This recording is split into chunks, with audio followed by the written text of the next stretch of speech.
Hinterland Education Development, Technical and Vocational Training, Literacy Enhancement. Education is on the move. On Education Spotlight, we look at developments within the education sector and how Guyanese can take advantage of the opportunities available. Hello and welcome to this week's edition of Education Spotlight. Today we'll be talking about the National Literacy Unit at the Ministry of Education. It was established back in 2008 as part of the ministry's efforts to eliminate illiteracy and ensure each child is reading by grade 3. Assistant Chief Education Officer Literacy, Ms. Samantha Williams, tells us more about it.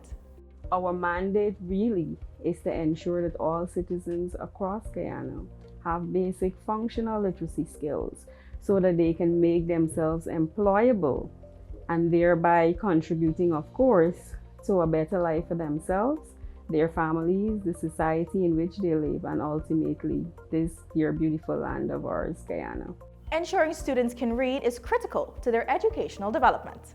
Child psychologists would say that the first 7 years of development are the most crucial years of development for any child. And so at the Ministry of Education, we have a policy that says every child should be a reader by grade 3. Now, in order for us to be able to do that, of course, it means that we have to put all the necessary systems in place to support our children's reading development. And when I say systems, I'm referring to teacher training, ensuring that we have the right curriculum, timetable, that we also have resources within the school, as in reading books, that will help our children to master those essential reading skills. So there are lots of resources that we have to put in place and systems that we have to put in place to ensure that this happens. For the Ministry of Education, we have been working aggressively to ensure that this happens. Are we there yet? No. We have a lot more work to put in order to ensure that our children are really reading by grade 3. If I'm to think of some of the challenges that hinder our success in this critical area, I would say one of the major challenges for us would be the teacher's approach to the teaching of reading.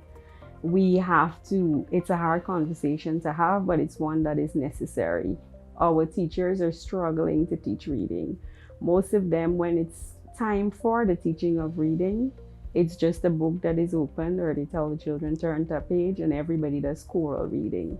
But if you're going to have your children master reading skills, you have to be able to work with them in smaller groups based on the levels where they are, and then try to teach them the skills that are lacking so that they will be able to catch up in terms of their reading.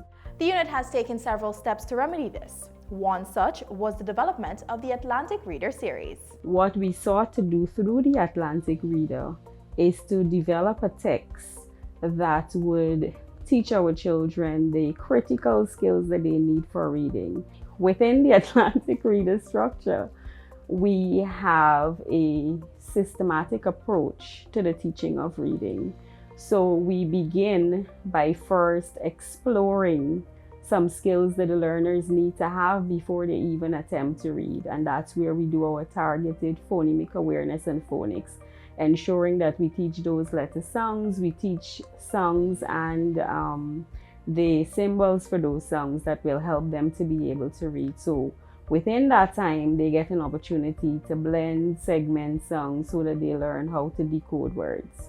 Then they go into the reading segment where they apply those skills that they were taught before, and they are now able to read the text. And after reading, they get an opportunity to respond to the text, which brings out the vocabulary and comprehension aspects of reading.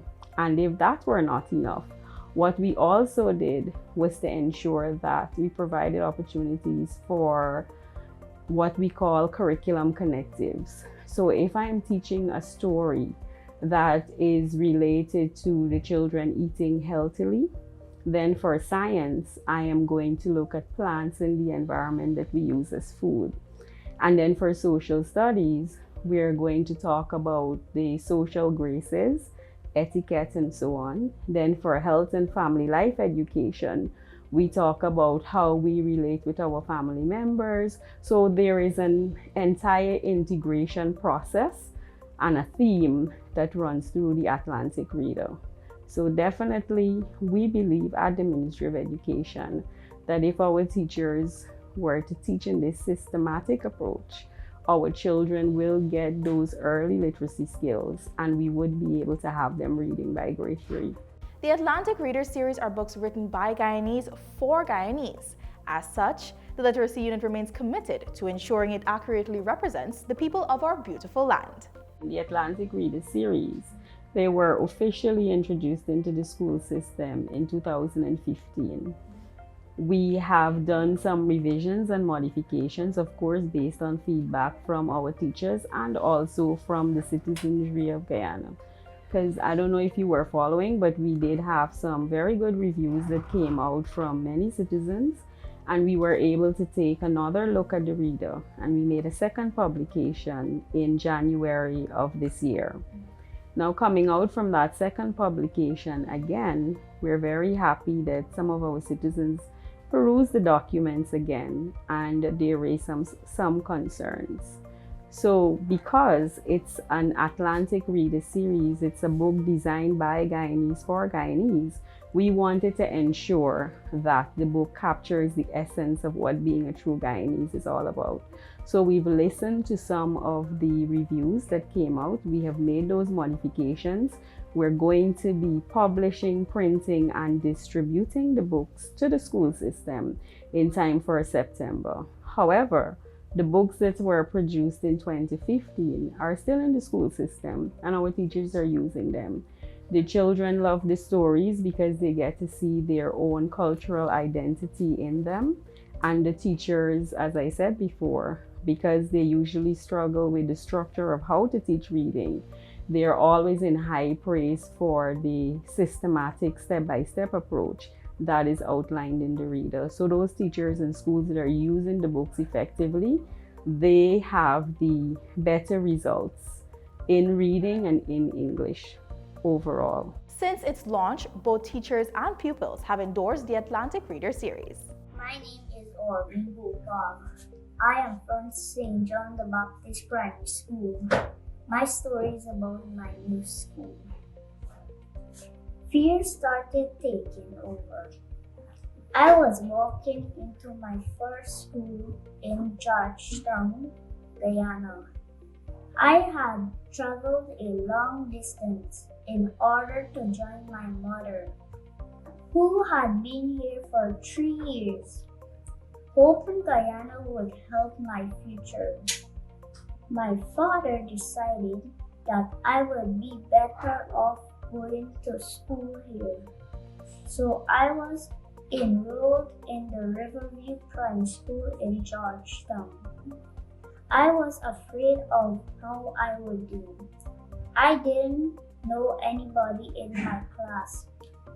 With anxiety on one hand and fear on the other, I reached for the doorknob, opening it slowly. Everyone's eyes were on me as I entered the room. I am Tyler Tapin from Wisma Hill Primary School. Today I'll be reading A Cricket Experience. It was a lovely day for cricket as the sun was out in its glory. The heat was already making some people uncomfortable, but it did not stop the banter. Over the noise, one voice echoed, "Bye, it's a brave day today." "Nah, like you crazy, bye. Wires all the way," exclaimed the Warriors fan. "Put your money away, out there." "Braves all the way," responded the Braves fan. The voice of the commentator bellowed over the public address system. It was time for the match to begin. The spectators stood as the Minister of Culture, Youth and Sport was invited to make the opening remarks. A primary school boy melodiously sang the national anthem. I stood like a true patriot, My name is Drew Gooding of Wellington Park Primary School. It explores the world of people and their dwellings. It is amazing to learn where different people live around the world. Some live in mountainous and riverine areas, in the deserts, ghettos, metropolitan cities, whether it's by choice or birth. People settle and strive to make the best living in these places. In Guyana, some of the indigenous people, called the Amerindians, live on the Curicaboni mountain. This mountain is found in Putara Superior Region 8. These Amerindians live a very simple life. Their diet consists of staples of meat. They plant nuts and staple foods such as cassava, sweet potatoes, and eddos. They also hunt meat and fish. They move about the village on foot. They spend time playing the guitar, singing, and telling stories. The mountains are icy at night. Thank you. I am Miss Francesca Melville of St. Margaret's Primary School. The Atlantic Reader Series Book 3 is very useful because it is child-friendly and it caters for all learners.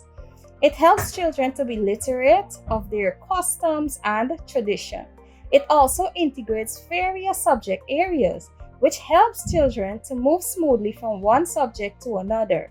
If we're teaching social studies and we're talking about a visit to the stadium, they can relate that to art, creating a poster of a cricket match. Hello everyone, I am Miss Tracy Gomes, the class teacher of Grade 1 Rose at Cornelia Ida Primary School. I enjoy using the Atlantic Reader with my pupils because it provides the necessary language experiences they need. The activities it contains make reading easy and fun to learn. My pupils are able to relate their real life experiences with the stories it contains. This boosts their self-confidence and develop their speaking skills. I recommend the Atlantic Reader because it works. It's no doubt that the COVID-19 pandemic has contributed to the reading and learning loss amongst our pupils. Recognizing this, the literacy unit has ramped up its efforts. We recognize that our children have been away from school for almost 2 years. And the Ministry of Education, as you know, we have an aggressive recovery strategy. While we have systems in place to help recover some of the learning loss, the reading loss is also very significant. And we have to employ many strategies at the nursery, primary, and secondary levels to help our students to catch up, if I'm allowed to use that phrase, to catch up in their reading. Because we want to ensure that they're reading at their specific grade level and age level.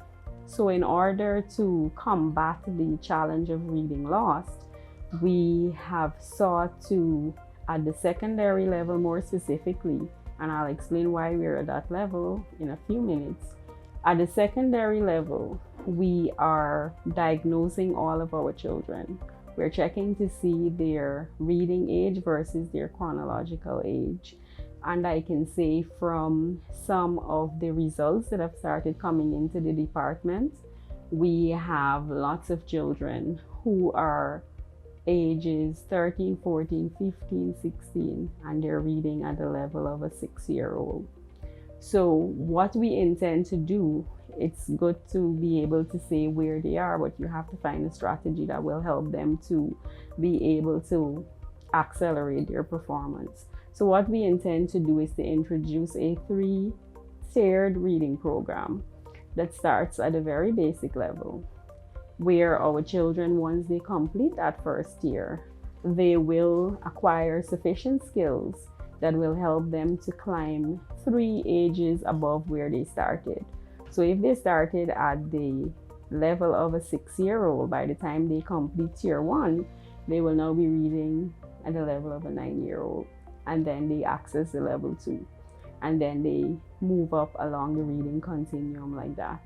So each tier takes about 6 weeks. So within this third term, we're hoping to ensure that all of our children who are at that basic level, that they complete the tier 1, so that we can accelerate their reading to 3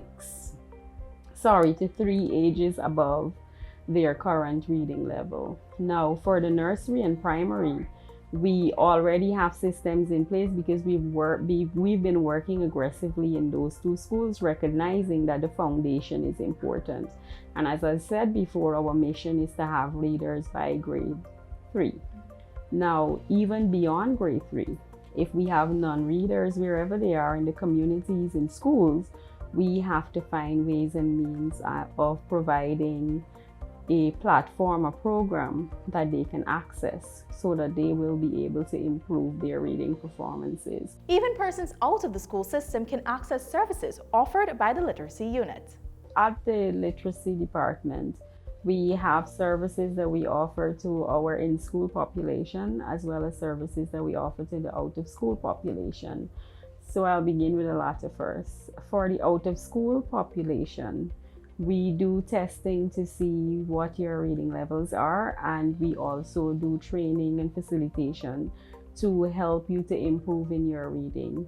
So if you're an adult out there and you feel like you can do with additional support in reading, you visit the National Literacy Department. We'll assign a staff to you and we will do your diagnostic assessment. Depending on where you live, we will be able to get you into one of our already existing programs in that community, and we will continue to support you. And remember, for any of our reading programs, it takes about 6 weeks long. So if you have the time, and I mean you should have the time, to invest in yourself for 6 weeks, 3 hours per week, and you will be able to improve in your reading. So for the in-school program, we offer support to our teachers. We have literacy committee members across the regions, and they monitor and support the teachers. They provide coaching, they provide demonstration lessons, they do some level of mentorship as well with the teachers. Apart from that, we also have several awareness programs where we go into various communities and we have reading clinics. So parents bring their children out and they get to have them diagnosed again to see what reading skills they have. And they also get to see them in an atmosphere where they can learn literacy skills in fun and engaging activities. Because at those clinics, we provide that as well. To access these services, persons can visit the National Literacy Unit at 74 Princess and St. Stephen Streets, Georgetown, or call 227-3877 or 664-7611. This has been Education Spotlight. Thanks for watching, and remember to join us again next week for another edition.